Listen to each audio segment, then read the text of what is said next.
Good morning. Good morning. How are you? I'm good. I don't know why they're not connecting to my ears. Uh-oh.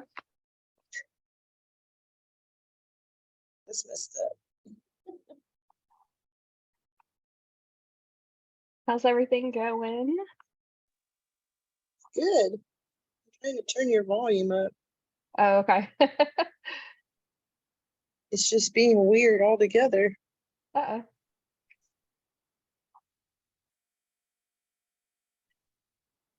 This is a strange kind of day. Good morning, Elise. How are you? Good morning. Doing good. We are waiting for the AC guy to show up. It's the first time we've had him here out in Arizona, which I'm sure Debbie's like, oh my gosh, he should have done that sooner. But yeah, like I was saying yesterday, just trying to get to the bottom of this ridiculous electric bill. And it's like, well, Yeah. we should figure out if maybe this is part of it. So Right. how are you doing? I'm good. I keep meaning to ask, and I know it's a sore subject, but now that, I mean, you guys were gone for several weeks. Has the new place totaled out your car yet? Oh my gosh. Nope. They called me while we were gone, and the dealership had given it back to the body shop and said it was good, apparently. And then the body shop had issues driving it back there. So he ended up bringing it back to them again. And he had called me to tell me that they were waiting for the insurance to approve some other part or whatever. Well, then I talked to him last week and he said, okay, they approved it. We're waiting on the part to come in. And I'm just like, seriously. I still think it's gonna be a total after all is said and done. And maybe that's just me being a pessimist, but I just am like, the photos I saw, I'm like, And he keeps on, like, the body shop, and I may have told you that, straight up told me, like, when you get this back, I would go trade it in because I would not drive it after, because you're going to have nothing but issues after. But like the insurance company's like, well, we need like supplemental claims to prove that it's enough to even total it. Like, his word just saying that isn't enough. So I'm like, this is ridiculous, but I can't go trade it in because the airbags, because like I've already talked to somebody, because the airbags came out, it lost like $18,000 in value. So like I will be totally upside down if I tried to. So I'm like, yeah. Yeah. I mean, again, having done these kinds of claims, like 9 times out of 10, the airbag alone will total it. Not always, but usually. And especially when you're talking about the kind of damage you had, I believe you had frame damage, right? So they never said frame. He never said frame damage. So I think that's the only reason why it hasn't been yet. Have they performed a full tear down of the vehicle? Usually they don't like to, but I would request it. So what a full tear down means, they're going to take off those excess panels so that they can get a look at the frame. Okay. Because if there's frame damage, they will total it.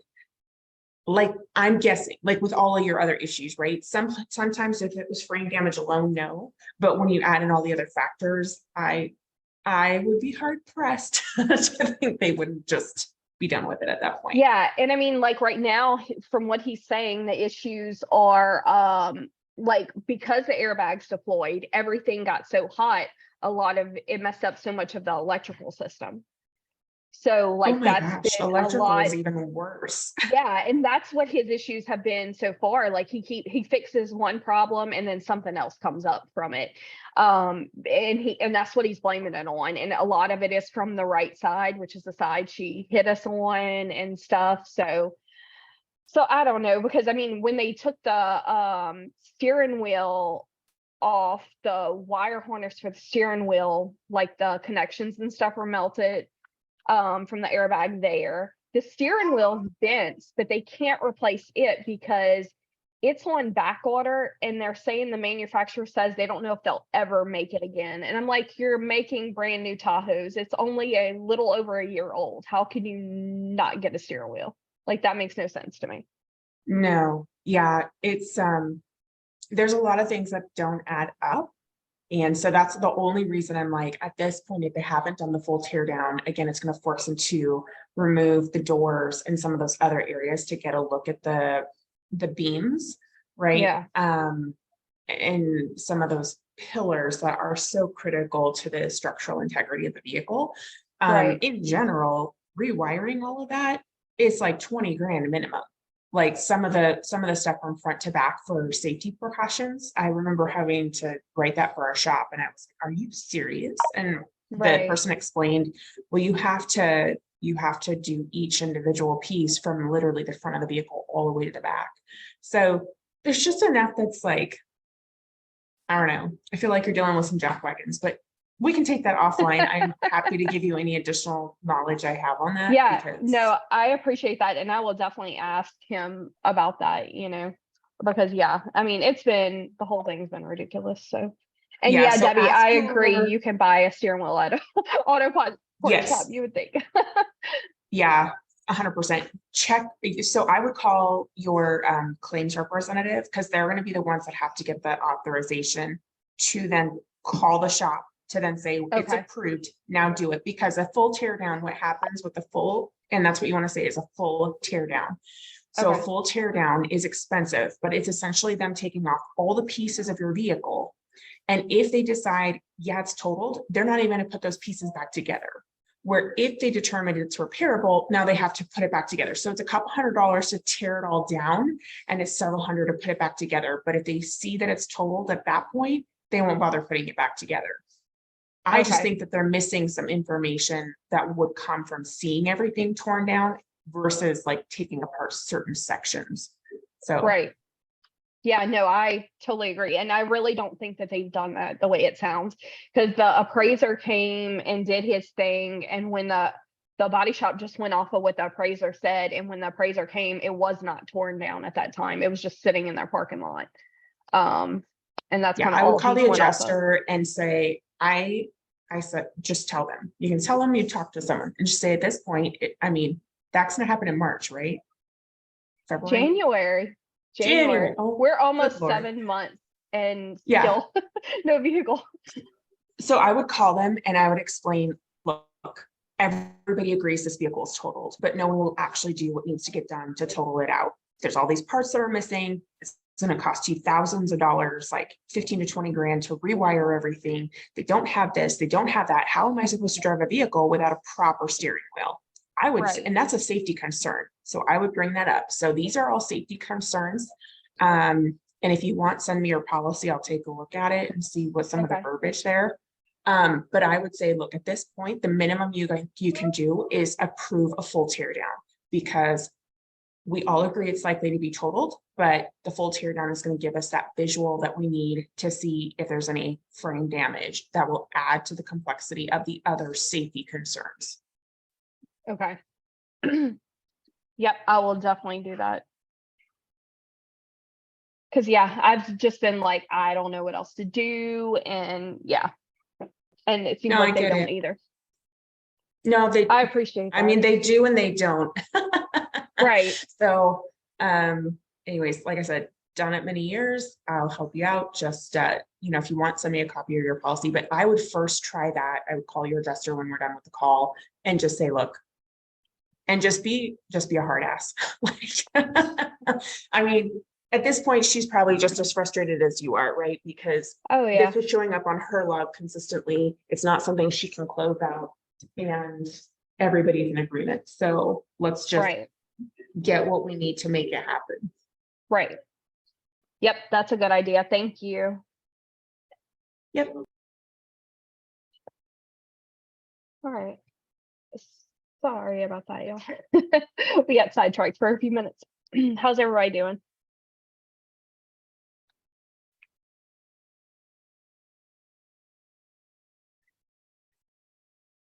Debbie.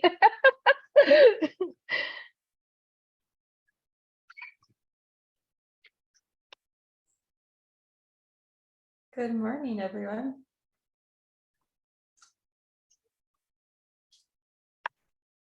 How's everyone doing? Put it in the chat below.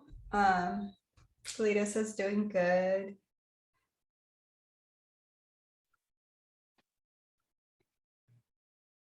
Cool.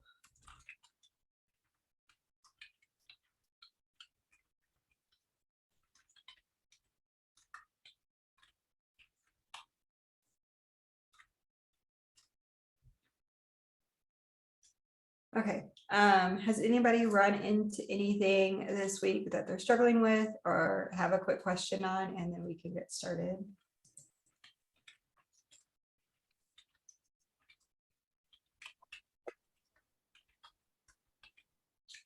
But I've reconciled my first month. Yay, congratulations. Very excited.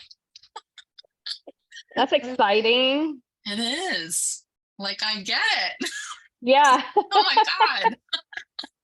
So thanks for all of your help throughout these months or whatever. So you guys are awesome. Yeah, Thank you. you're welcome. I need a one-on-one with someone today, if possible, to look over my my books for this one client that I have with the courts, and I need to get that completed to make sure I'm doing the right thing. So I will be getting someone. Yep. Do you have the link or do you need the link for one-to-ones? I'm trying to pull it up. I did have the link. I tried to, I think I do.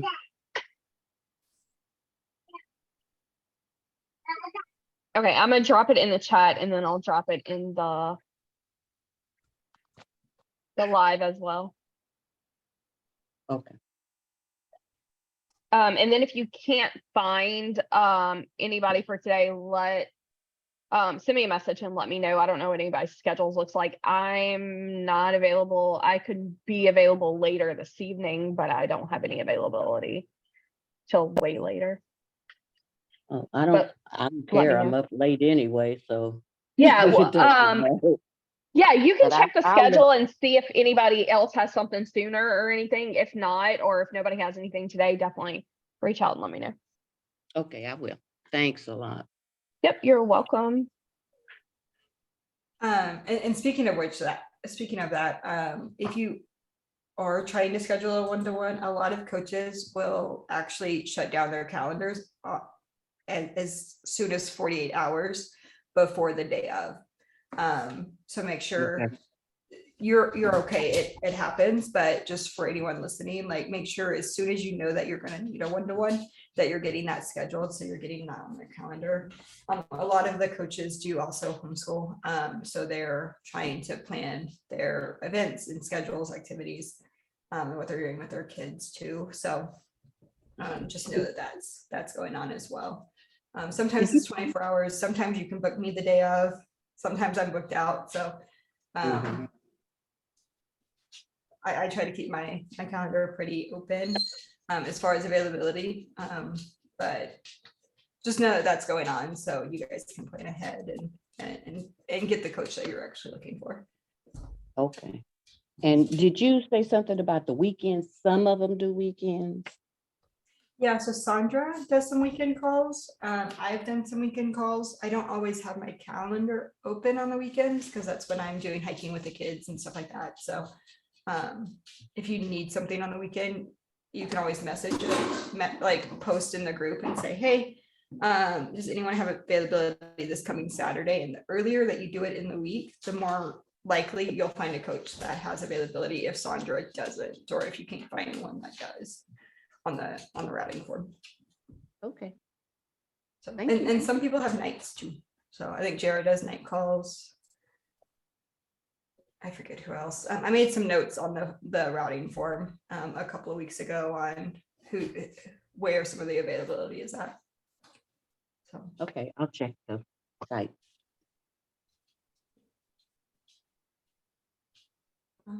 what else? I feel like I was doing something else, Megan, and I lost my train of thought there.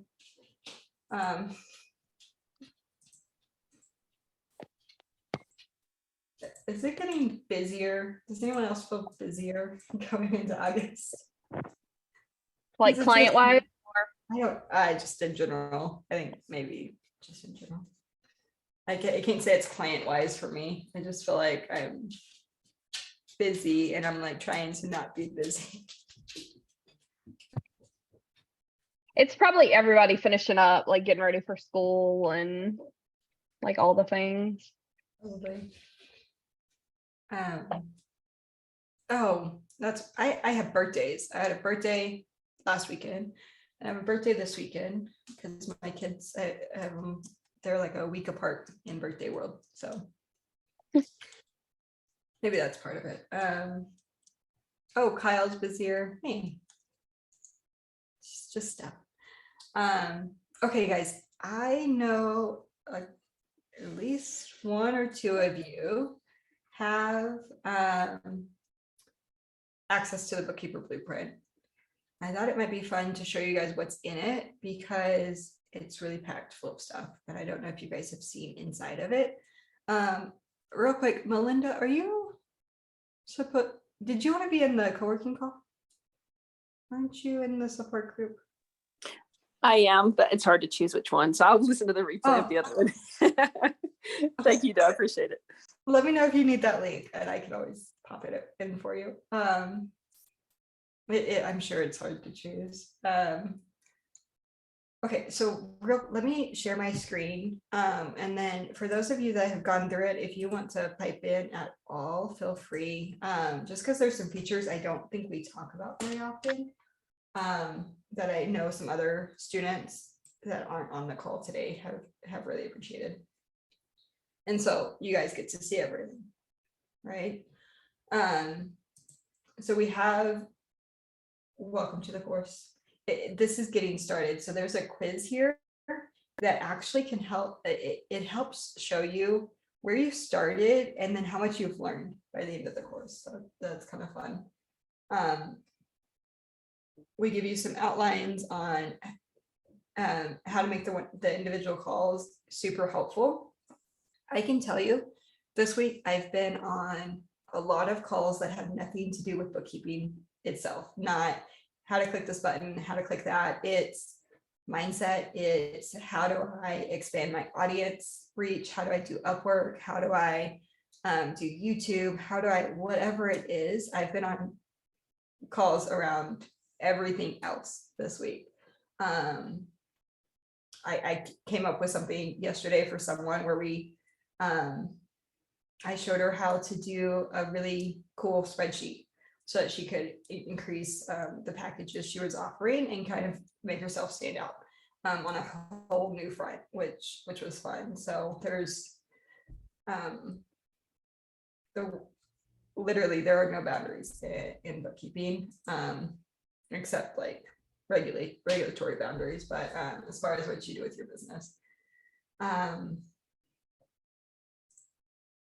We talk about your why. So you'll notice that if you do the success plan or some of these other things, we talk about we want to be very clear on why you're doing your bookkeeping business, because it really sets the foundation for how much you quote, how many clients you take on, if you hire virtual assistants, when you hire virtual assistants or contractors to do work. So there's just it literally drives all of your boundaries and decisions.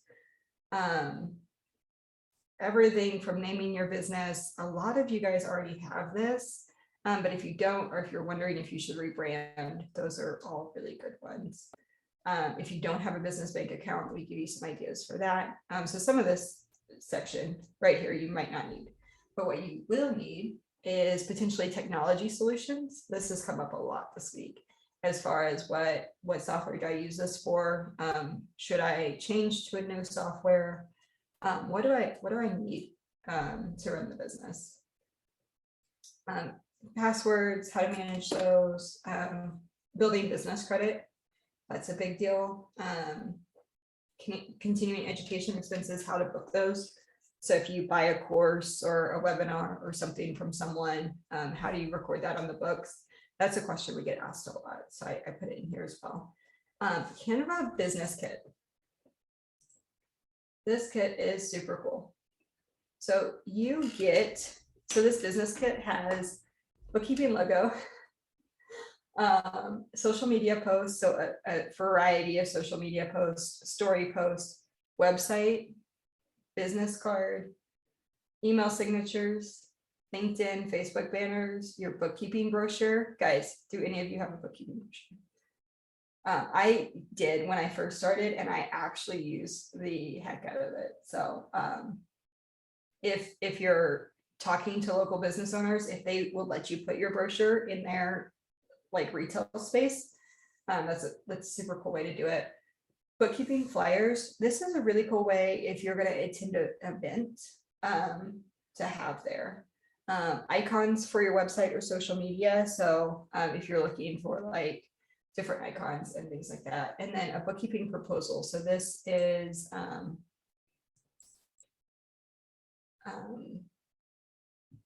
so you'll just use the template. But what I like about this is it gives you an opportunity to introduce your team if you're looking for, and it matches all the branding on everything else. So you would just change your colors, change your logo, so that you can set the expectation that it's not just you. But then how to contact you. So there's a lot of Canva. There's a lot of Canva resources in here because that's not the only one. I have another one for you. And then logo generator if you're looking to do a new logo. Pro Advisor, if you do that, we do have a gift for you if you're in the if you've got the Bookkeeper Blueprint. Cameron Montgomery did a video on choosing a 6-figure niche in here. So that's for you guys. Creating your Facebook presence, 50 bookkeeping captions. Guys, one of the coaches loved this.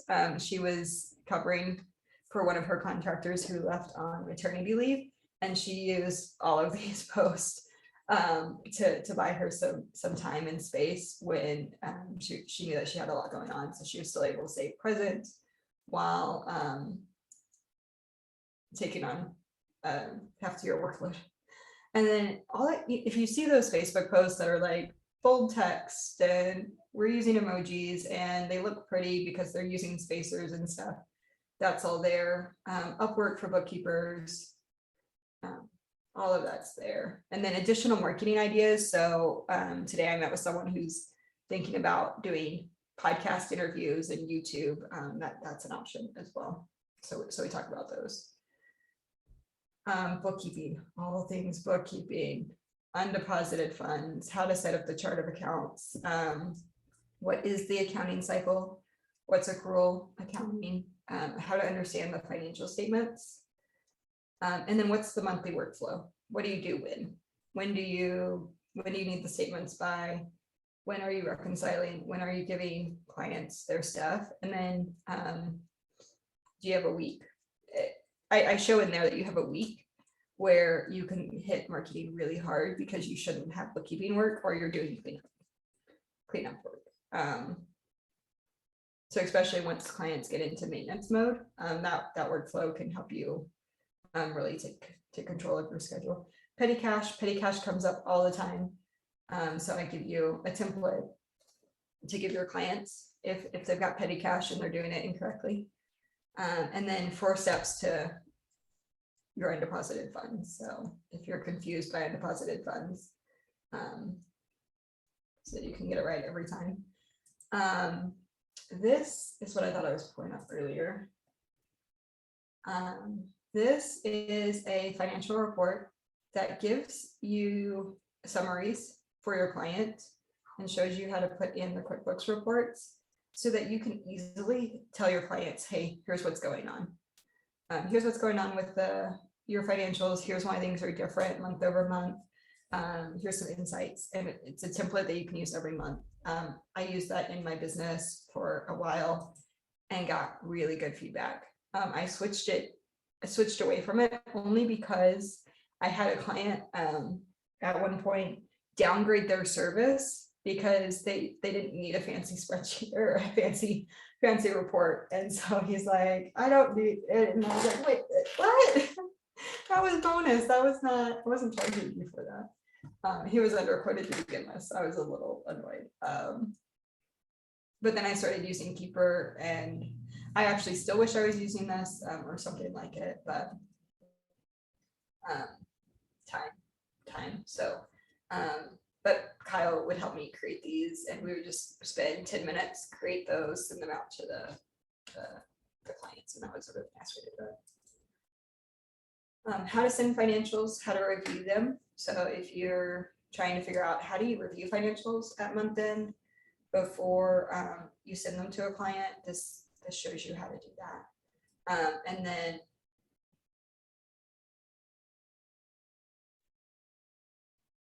that should be moved, but that's the walkthrough of how to get those KPIs for your clients.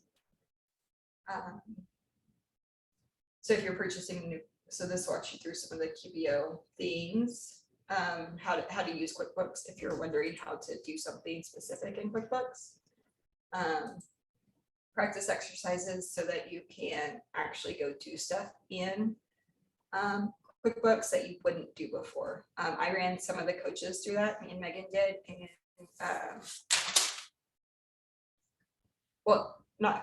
we ran some people through this and we're like, test this for us, and they learned something.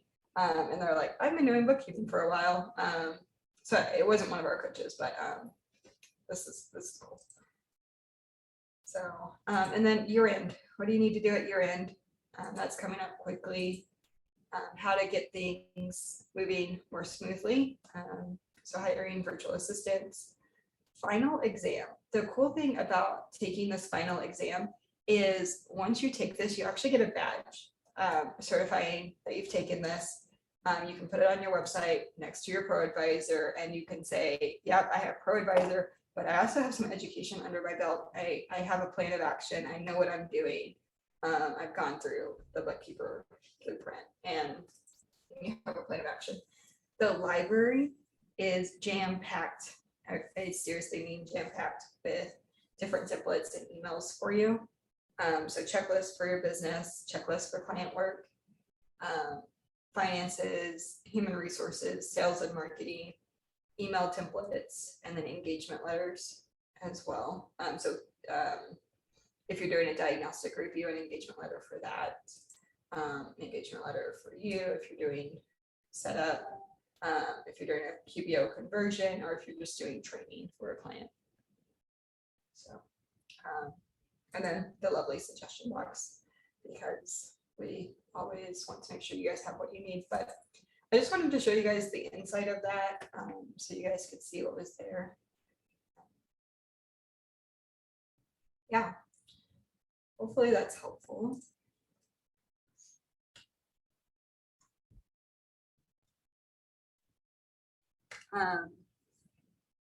Just to know what's there and what's available to you guys as far as resources go. Any questions or anything we can help with on that front? Was that just a bundle, or was that the bundle, or just a blueprint? That's the Bookkeeper Blueprint. Okay. So the Bookkeeper Blueprint bundle comes with the support group. And Okay. so it's a more efficient way to get into the support group and get the course. Okay. Thanks. Right now, as it stands, you can still buy the course by itself if you just want the course. But we've definitely seen those that get on one-to-ones or have some sort of support. So sometimes a spouse is super supportive, or you already have some bookkeeping friends that can support you and answer questions. We do see people get stuck, and we're like, why are you stuck? Oh, you're not using your one-to-ones. So I did meet with someone yesterday who's like, I'm just meeting with you to use my one-to-ones before the end of the month. And I'm like, okay, well, let's come up with a plan of action. It was good. She's the one that we came up with the Excel sheet for, to kind of revamp her package for her, for something she's been wanting to do. Yeah, I've had a few do the same, or they might have one question and then we still have 30 minutes left because it was a quick question. They didn't think, but there's always something to talk about or work on with your business that you can like brainstorm with the coach or whatever.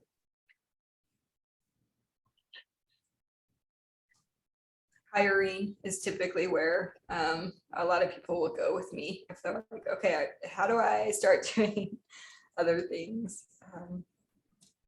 Or packages are another quoting.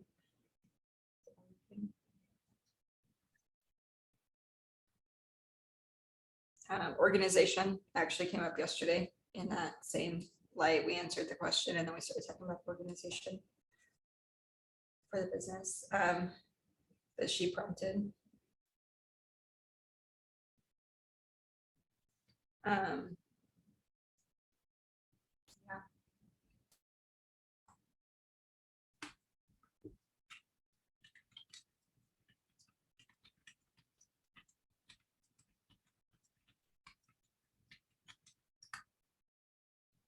Okay, so I am watching the chat. If you have anything that you don't want to unmute yourself for. But what is everyone doing for marketing going into the fall? Megan and I just were talking this morning that marketing or discovery calls seem to be increasing for both students and ourselves. We've kind of started seeing that ramp up over the course of like the second part of July, going into August and September. It will definitely ramp up. So it's a great time. I know Chelsea always does a promo around September because that's her annual anniversary and it's a great time to do a promo. So she'll do a promo then. I'm assuming she'll do another one. She normally gets a client from doing it or several clients from doing it and potentials that come up. But yeah, what are you guys doing? Are you guys building an email list? Are you guys focused on Facebook? Are you pursuing another platform? Would love to hear from you guys.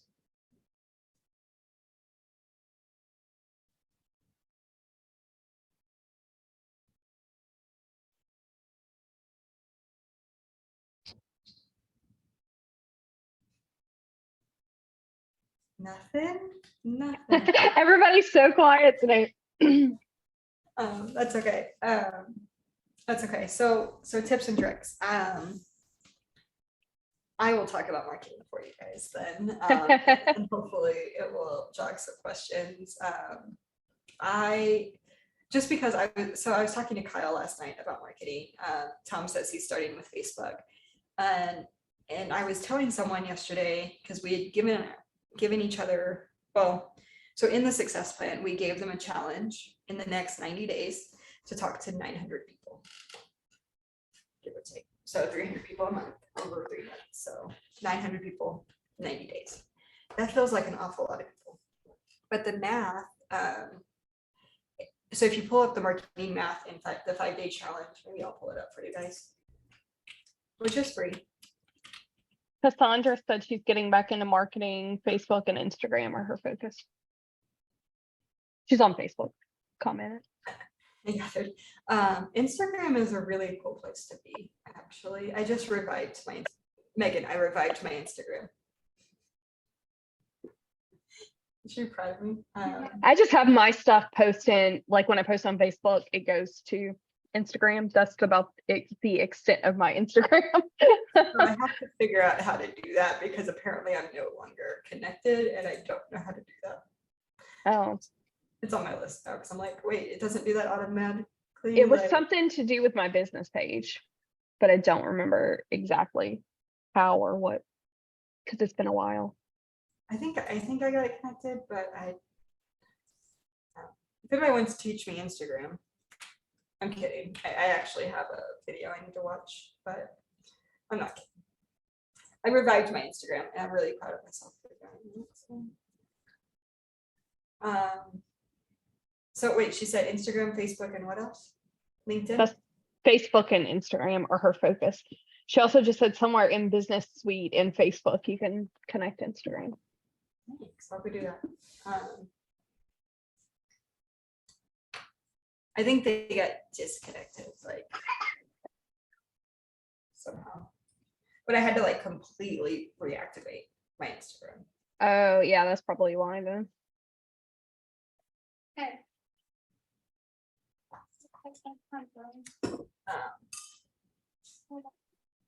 Okay, so here we have this close math I'll make it bigger for the screen. Okay, what else? So you can do this based on 100. Oh, you already know me.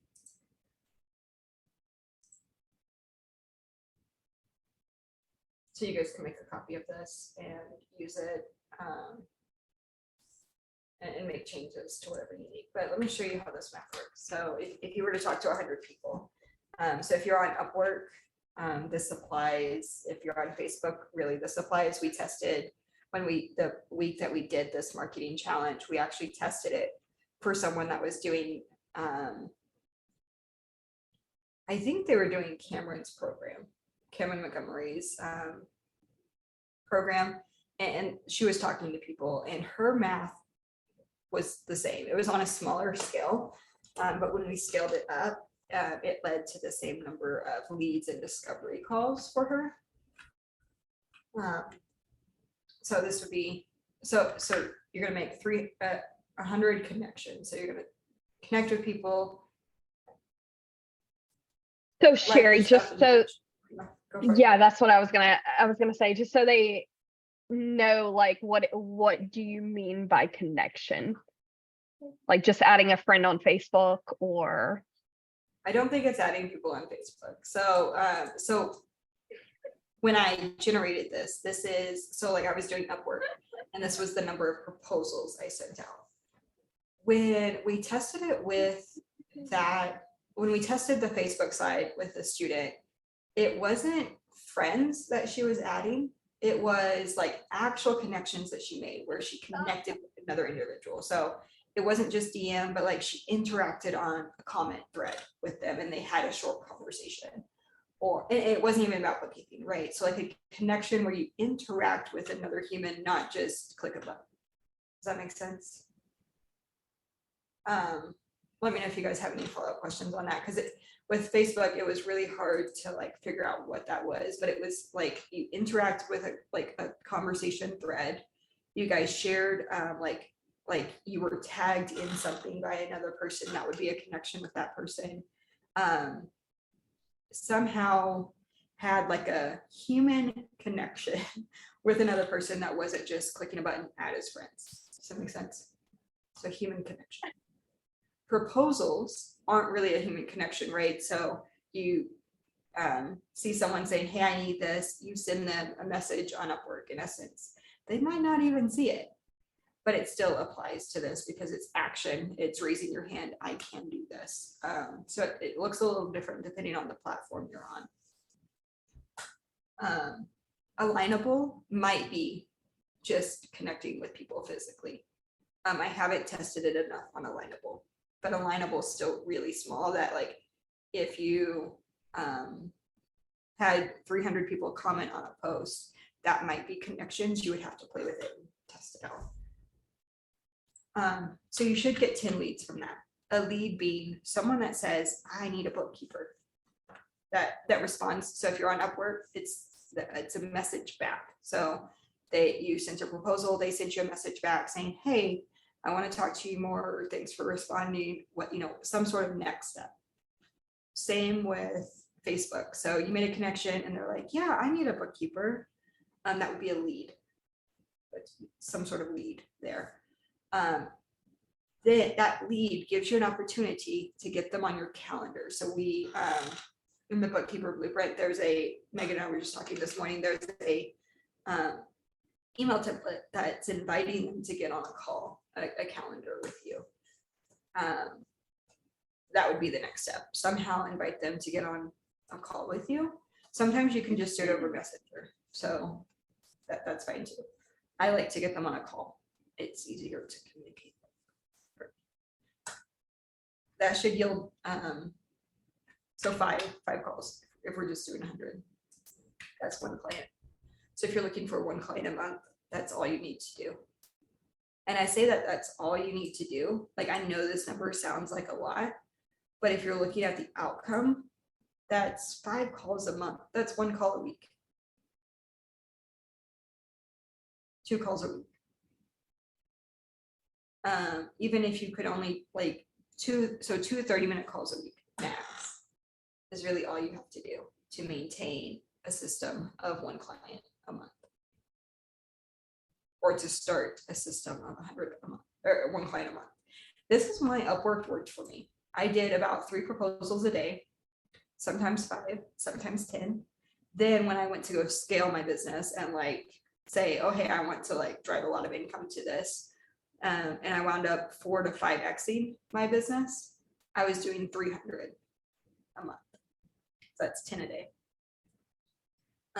Some days I did 15 because there was just more to respond to, knowing that another day there might not be as much to respond to on Upwork. So it was just an average of 10 a day, and I kept track of it. Literally, I kept track. How many did we do today? How many did we do? How many messages did we get? And literally on a whiteboard, I just kept track of this. So then what that means is if your average firm rate is $500 and you sign one client, that's 5 clients, it's $500 in new revenue a month. And if you did that every month for a year, that's $6,000 in reoccurring monthly revenue. Some clients are going to be more than your minimum. This is an average. You can, I sometimes will just put my minimum here to calculate the minimum. Like if I do this, I can achieve no less than this, right? Like super conservative, negative Nancy over here. That's okay. But this isn't counting the cleanup work. Megan, what is your average cleanup work? Do you know? Like if someone said, hey, Megan, I know I'm going to have like a year of cleanup. What am I even looking at? I mean, it really depends on the size of the business. Most of my clients are anywhere, and I mean, I do have some that are more, but most of them are between 300 and 500 a month. So 36 to 6,000, just depending where their monthly rate falls. 400 for me. If it's like 6 months or whatever, I feel like the average for me, but definitely like 3,600 if you're charging full price, 300 a month. Right, for the year. Up to 6,000. So if every client also came with, let's do this. So we're going into August, September, and disclaimer, this is just made up math based on my experience. You could do more or less than this. I don't know if I have to put that in, but I'm gonna put it in. So this is gonna be cleanup work. Let's say the average client, so let's say 300 a month times they need now 8 months. I'm just going to use that same number for every month, even though that's not really,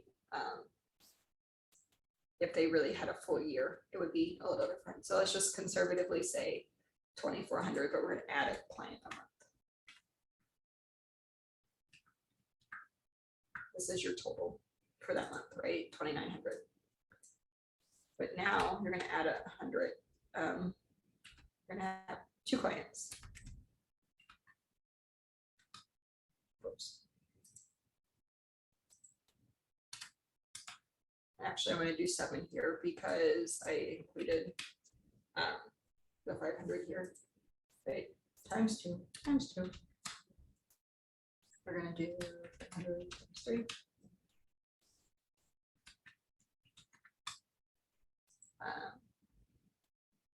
So this is just in 4 months. If you did 1 client a month, you will have pocketed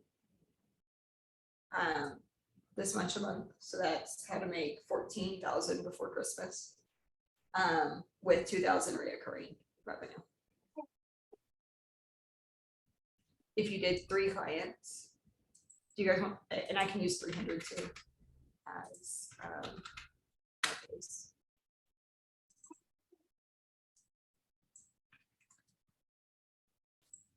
Let's just do this so we can go in.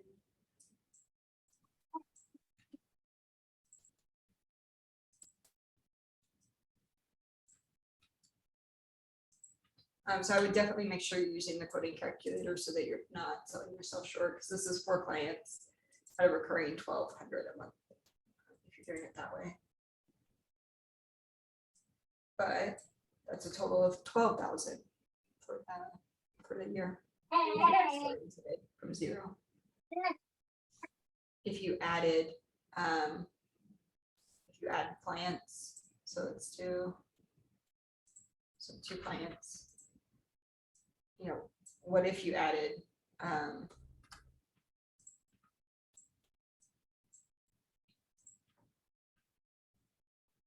so 2 clients, so 1 client here, 2 clients here, 3, 4.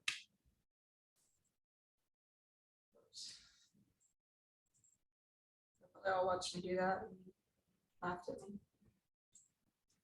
So do an absolute. So I'll leave that kind of messy, but always do an absolute. So what if you did 2 clients? You signed 2 clients in August, 2 clients in September.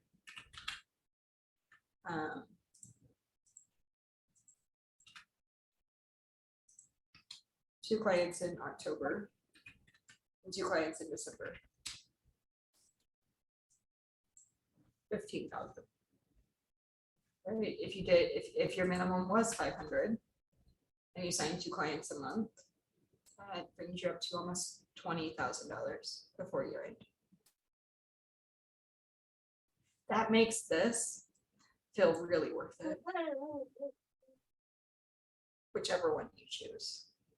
Or which, you know, you can try 300. And if you get 1, you're still a lot further ahead. Now this, if you get 1 after talking to 3, like having 300 really good connections with business owners and things like that, there might be a problem. So definitely get on a call with Megan or I or one of the coaches and see what's going on in your process. That shouldn't happen. It really should a 20% close rate from your discovery calls. But we want to, so most people talk about just this right here. In most coaching programs, they're only talking about this 20%. When I show this, it looks like you've got like a 1% close rate. But these potentials right here can come back to you 6 months, a year from Yeah, now. I was about to say that because I've gotten a lot this year, like since January even till now. Some of them are people that I've talked to in the past. Some of them are referrals from people that I've helped or talked to or that just have known me or whatever. But I'm like now 4 years in, but I've made sure I've made so many connections and stuff like that. So now it's like I don't have to put as much effort into my marketing to get as many discovery calls. So it will, like, the more you do now, it's gonna pay off later too. So by year end, let's push this a little bit. Let's say you counted a connection as someone you talked to and they got on your email list. That's 1,200 people on your email list. The math behind a warm email, like a warm email list, is so that means that they've opted in. You didn't go buy a list from like D7 or something like that, right? On average, you're making $1 per email subscriber, active email subscriber. So as you build your list, that's kind of your money list. That becomes an asset to your business because 6 months later, you can send out an email that says, you know, hey, 50% off your first month. Hey, let's prompt you to get on the discovery call. Here's some tips. That you've been sending them emails for 6 months. They know, like, and trust you. You're the only person that they know as a QuickBooks expert. They're gonna, as soon as that need gets big enough, they're gonna be like, hey. Real quick, Tom has a question. He says, Megan, are there friends that you've had on your Facebook or new connections from your chosen niche that you've connected with? I'm going to butt in. Mine are friends that I've had and I've developed like friendships with. But Megan, are they a niche that you've chosen, or are they business owners that you've added? Can you tell Tom a little bit more about how you're working your Facebook? Yeah. So in the beginning, I tried to do niche specific because of like where I came from and stuff. I worked at a tractor dealership, so I was like, oh, I'm gonna do farming industry. I have a lot of friends on Facebook who are farmers, and that nothing ever came of that. So now 4 years in, I mean, the whole time I'm constantly adding new people on Facebook. I've been going to in-person networking groups. So it's been local people or people that I've interacted with in groups. I've sent friends requests to, whatever. So yes, some of them are just random business owners that I've added, but a lot of them have been like the genuine connection. We've had a conversation somewhere, we've talked about something, or I've met them in person or whatever. So yeah, most of these people, I wasn't friends with them before starting my business, if that's the question. Yeah, so he followed up with the majority of his current friends are not business owners. When I Yeah, started mine, yeah, yeah, mine either. I don't know if I knew anybody who was a business owner when I first started. But I will tell you this, don't feel like you can't post or you can't do things because of those people, because they may know business owners. They may see a post somewhere that says like, hey, I'm looking for a bookkeeper, because some of the people that like I've went to high school with and stuff have not talked to in years, but I'm constantly posting on Facebook because they're seeing that. They've been some of the top ones who are tagging me in posts when somebody asks for a bookkeeper. And again, I have not talked to them in years, but they've seen my post and are like, oh yeah, Megan does bookkeeping. I know her, I trust her, or whatever. So I know she's going to do a good job. So they tag me. So yeah, don't like, just because they're not business owners, don't discount that any, for sure. I was gonna say the same thing. My current friends are probably my biggest supporters, and some of them have become business owners, and I'm their go-to for a cleanup job or to get some more information on how did they get their act together as a business owner. So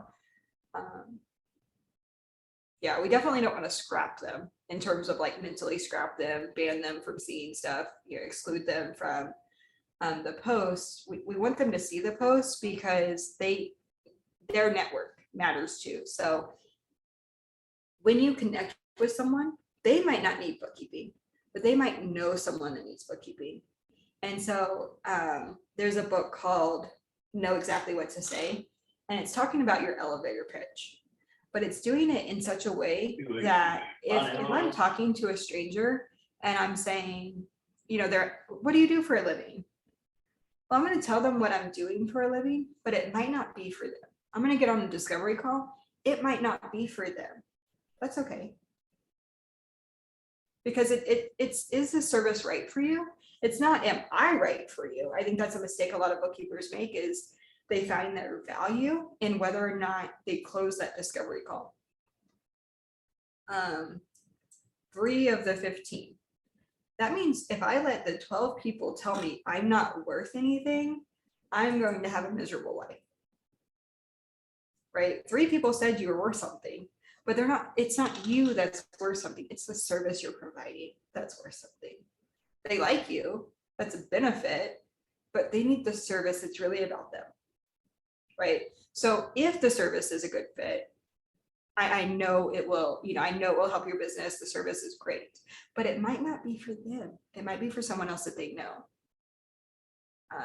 And that's where referrals can come into play.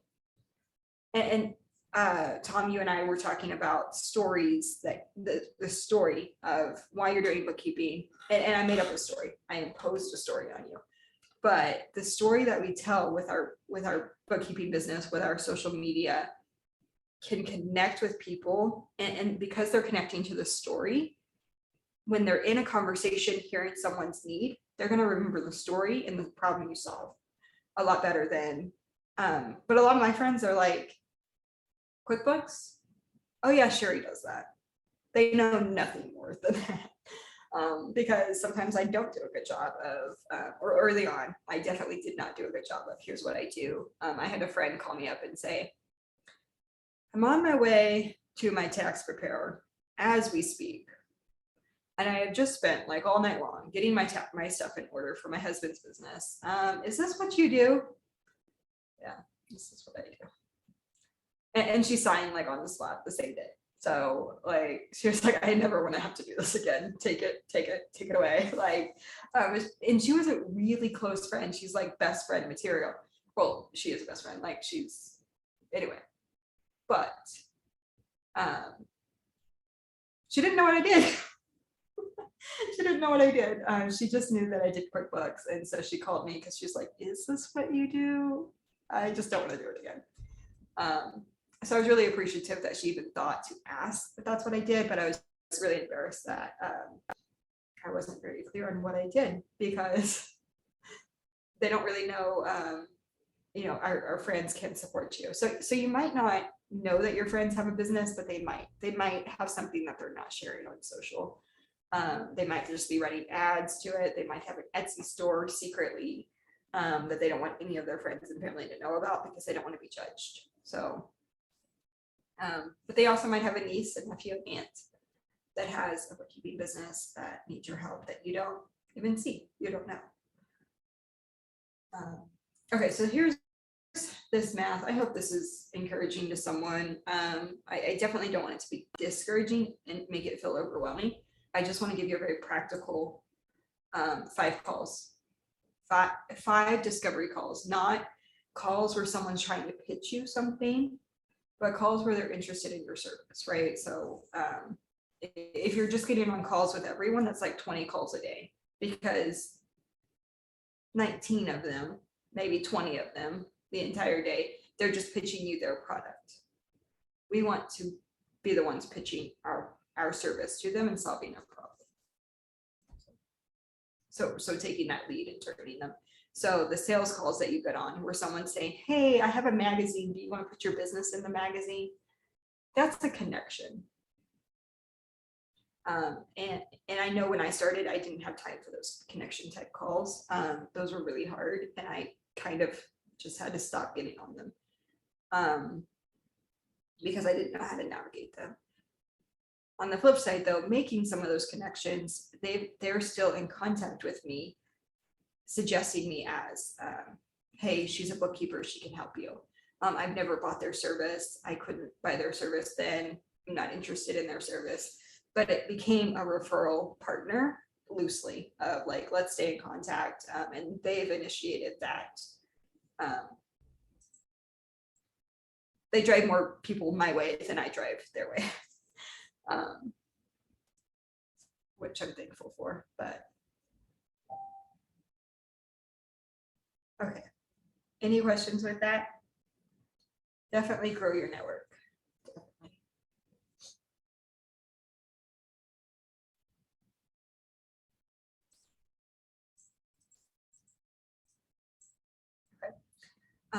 I think we're gonna jump off. It's come up on the hour, but if you guys have any questions with that, let us know, or put a comment in that says, go on Facebook and let us know what's your target. Is it 50? Is it 100? Is it 300? And what is your goal by year end? So that we can support you guys. So download the 5-day marketing challenge. I'm going to jump off to get on a call with the student, but let us know how we can help. Bye. Have a good day. Bye, guys. Bye. Thank you.